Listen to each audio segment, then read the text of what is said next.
Gamit ng Rafa, but Rapidot on this Matilda. So post 5 nga, here we go. Mukhang magkakaroon ng contention doon sa may bandang itaas. Pero si Ryzen ata ang mahuhuli dito. Dudurugin naman ata siya for the first blood. At magpupunta ito kay Big J. Ano naman? Basta kinaganda pa kay Joe, maangat din siya in terms of level as compared to Iritel. So medyo malilimit talaga ang kanyang potential. Flicker yan para kay Ryota. Already tumama na pero turtle secured para kay Kelra. At mukhang uubusin na ng barangay. Super freeze ata ang isusunod pero makakatakas siya. Omega with a 1K lead. Wow. Ako kaya din. Zaman Force meanwhile the top lane. Oh no, Nets going down. Na corner sa barangay. Pasan ni na Super Prince and Rapido trying their best to poke. But then again, yung heal kahit Onward flicker with a Earth Shatter at bilangin mo na yan. Killing spree para kay Kelra. Para mapatagal lang yung team fight at makapag-free hit. Ayan na. Grabe naman, pumopronta. Pero Cram going in with the last insanity. Pero mukhang babagsak siya. Immortality is popped. Iiwan kaya siya ng kanyang kupunan. At ayan na nga ata, makakatakas pa with a flicker. Pero ang torn apart memory mula kay Joe ang tatapos sa kanya. Pasok ngayon kay Ryota. Grabe ang damage na nagagaling dito sa barangay. At sines na ata kanilang isusunod dahil ayan na nga. Pero Torre ang kukuha sa kanya. Pero yung healing labuyo, sakto lang yung linamnam. And Windtalker, wala pa yung mga masakit, Su. Pero meron na kasing Malefic Roar. makrits na yan.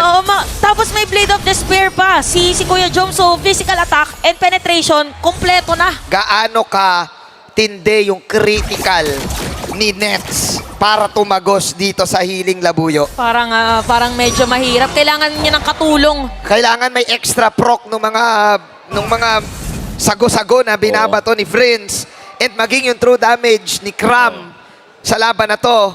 But I think Omega calculated yung pagsaman force Hindi sila umaasim. Doon lang talaga sila nagsistay sa loob ng spada na yun. Oo. Parang yun yung pinaka-arena nila. Parang ready natin yung round 1 fight. Okay. Ito round 2 fight. Halata sa Omega na pre-practice nila itong lineup na ito. Here we go.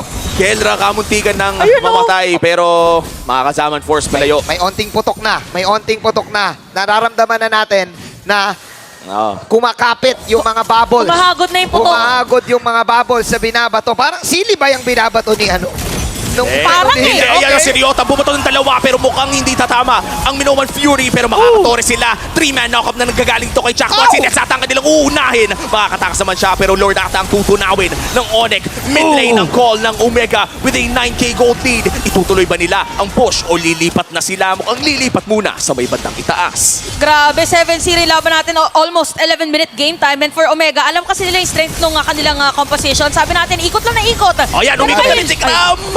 Pero wala pa rin damage. At mukhang ihil lang yan lahat ni Ito Max at magsistay ang Omega ngayon. No kills pa rin sa side ng Onyx. Kailangan nila dito ng isang miracle na mga DPS.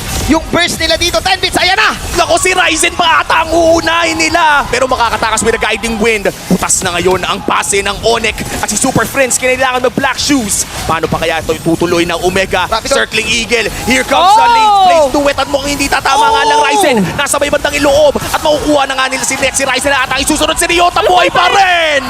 Mega kill para kay Kelra. This is the debut game ni Kelra para sa kanyang jungle role. And the OMG will go and take game number 1.